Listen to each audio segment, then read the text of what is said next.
Hello' guys, কি খবৰ? আই hope সকলোৰে ভালেই। মই বৰ্তমান আহিছোঁ আজি প্ৰশান্তি ইক' টুৰিজিম ৰিজৰ্ট, যিটো মাজুলীৰ কমলাবাৰীত আছে। বহুতে হয়তো জানে বা বহুতে হয়তো নাজানে। ভাবিলোঁ ইয়াৰ যি নান্দনিক দৃশ্য এবাৰ আপোনালোকক দেখাওঁ বুলি। ইয়াৰ পৰিৱেশটো ইমানেই ধুনীয়া, য'ত আপোনালোকৰ মন আপ্লুত কৰিব পাৰিব ইয়াৰ এই পৰিৱেশটোৱে, আৰু বহুত ঠাণ্ডা ইয়াৰ পৰিৱেশটো। ভাবিলোঁ ইয়াৰ ভিতৰলৈ সোমাই যাওঁ আৰু ইয়াৰ ভিতৰত কি কি আছে সকলো আপোনালোকক দেখাওঁ। তো ব'লক আমি ভিতৰলৈ সোমাই যাওঁ। এনে হৈছে মাজুলী প্ৰশান্তি যিখন ৰিজৰ্ট, এই ৰিজৰ্টখনৰ ইয়াৰ নান্দনিক দৃশ্য আপোনালোকক মই এবাৰ দেখাবলৈ চেষ্টা কৰিম। কেৱল মাজুলীৰে নহয়, মাজুলীৰ বিভিন্ন প্ৰান্তৰ পৰা লোকসকলে আহি ইয়াত ভিৰ কৰা দেখিবলৈ পোৱা যায়। দেশী বিদেশী পৰ্যটকসকলে মাজুলীৰ যি নান্দনিক দৃশ্য, এই নান্দনিক দৃশ্য উপভোগ কৰে। এবাৰ চাওকচোন ইয়াৰ সামগ্ৰিক দৃশ্য কিমান যে ধুনীয়া, ইয়াৰ চৌপাশটো। আমি ইয়াৰ ভিতৰলৈ যাবলৈ চেষ্টা কৰিম। ইয়াৰ যি ভিতৰৰ দৃশ্য, সেই দৃশ্যক আপোনালোকক দেখাবলৈ চেষ্টা কৰিম। আৰু আপোনালোক যদি মাজুলীৰ বাহিৰৰ, তেতিয়া আপোনালোকে আহিলে এই কমলাবাৰীত থকা এই প্ৰশান্তি ৰিজৰ্টত থাকিব পাৰিব। ইয়াৰ আপোনালোক দৃশ্য চাওক, ইমান ধুনীয়া ইয়াৰ দৃশ্যাৱলী, ইয়াৰ ঘৰবোৰ, আৰু ইয়াৰ প্ৰাকৃতিক সৌন্দৰ্যই আপোনাক বাৰুকৈ মন আপ্লুত কৰিব। চৌদিশে মাথো কেৱল নীৰৱতা, ইয়াৰ ভৌগোলিক অৱস্থিতিয়ে আপোনাক বাৰুকৈ মন আকৰ্ষিত কৰিব। ইয়াৰ চৌপাশে কেৱল গছ গছনি, সেউজীয়াবোৰৰ মাজত এই ৰিজৰ্টখন অৱস্থিত। মাজুলীৰ কমলাবাৰীত এই ৰিজৰ্টখন আছে। আপোনালোকে যদি কেতিয়াবা মাজুলীলৈ আহিবলৈ বিচাৰে, তেন্তে নিশ্চয় এই ৰিজৰ্টখনলৈ আহিব।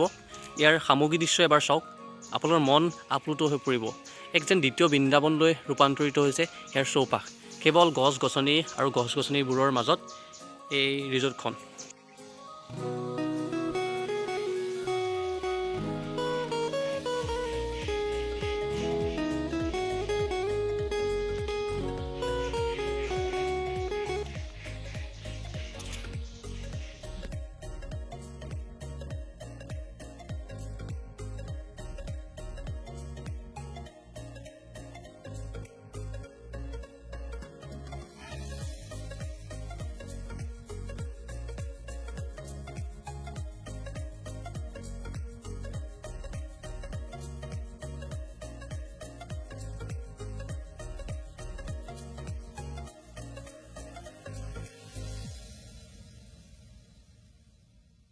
তো আপোনালোকক দেখালোঁ ইয়াৰ সামগ্ৰিক দৃশ্যখিনি।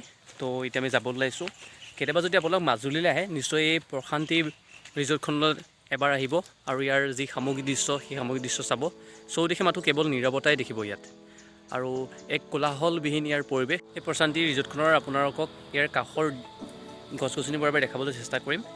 কিমান ধুনীয়া ইয়াৰ পৰিৱেশটো, চৰাই চিৰিকটিৰ এক সুমধুৰ মাত আপোনালোকে শুনিবলৈ পাব।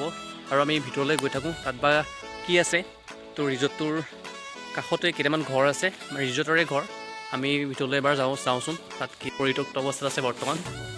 তো আৰু আমি যাবলৈ চেষ্টা কৰিম। এইপিনে গোটেই হাবি জংঘলৰ মাজত, ইয়াৰ হাবি জংঘলৰ মাজত ইয়াৰ যি এই ঘৰবোৰ আছে। তো আপোনালোক আহিলে নিশ্চয় ভাল লাগিব, কাৰণ মাজুলীৰ বুলি ক'লে ইয়াৰ ভৌগোলিক অৱস্থিতিৰ কথাই মনলৈ আহিব। আৰু এই প্ৰশান্তিৰ যিটো ৰিজৰ্ট, এই ৰিজৰ্টটো সম্পূৰ্ণ গছ গছনিৰ মাজত আছে। এক দ্বিতীয় আপোনালোকে কাজিৰঙাৰ যি সুখ, সেই সুখ ল'ব পাৰিব এই ৰিজৰ্টটোত যদি আপোনালোকে এবাৰ আহে। চাওক ইমান ধুনীয়া। যিসকলে প্ৰকৃতি ভাল পায় বা যিসকলে যান্ত্ৰিকতাৰ পৰা সম্পূৰ্ণ এক বিপৰীত পৃথিৱীত বাস কৰিব বিচাৰে, তেন্তে এই স্থানলৈ আহক আৰু নীৰৱতাৰ মাজত আপোনালোকে বাস কৰিব পাৰে। গছ গছনিবোৰ দেখাইছোঁ, কিমান ধুনীয়া ইয়াৰ পৰিৱেশ। যিসকলে বিশেষকৈ নীৰৱতা ভাল পায়, তেওঁলোকে এই স্থানলৈ আহি ভাল পাব।